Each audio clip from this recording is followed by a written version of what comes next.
পাৰিছা নে লিখিব জানো?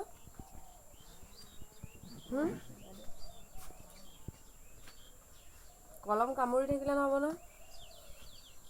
পল্লৱ জ্যোতি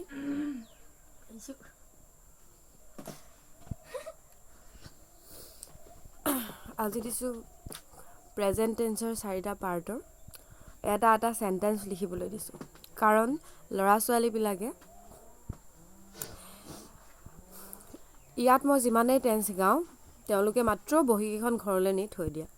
আৰু আজি এটা নতুন ষ্টেপ লৈছোঁ। ঘৰত পঢ়ি আহিব লাগিব, ঘৰত চাই আহিব লাগিব। আৰু ইয়াত আহি প্ৰত্যেকটো পাৰ্টৰে চেণ্টেন্স লিখি দেখুৱাব লাগিব। আৰু তেতিয়াহে মই গম পাম যে তেওঁলোকে ঘৰত পঢ়িছে নে নাই পঢ়া। আৰু এতিয়া চবেই লিখিবলৈ সাজু হৈছে, লিখি আছে। 10 মিনিট সময় দিছোঁ।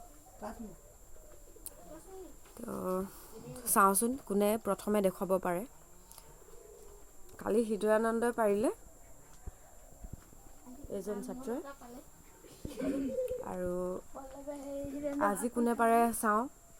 এইফালে বহি আছে পল্লৱজ্যোতি, অনুজ আৰু প্ৰিয়ব্ৰত, এইফালে কৌশিক, এইফালে প্ৰেমানন্দ, কি আছিল তোমাৰ নাম? প্ৰেম গোপাল, হৃদয়ানন্দ, আৰু এইফালে কুঁহি আছে। কুঁহিহঁতি কি শিকিছে? ডিটাৰমিনাৰ। আৰু এইফালে পল্লৱ, গৌৰৱ। কৰা জল্দি কৰা।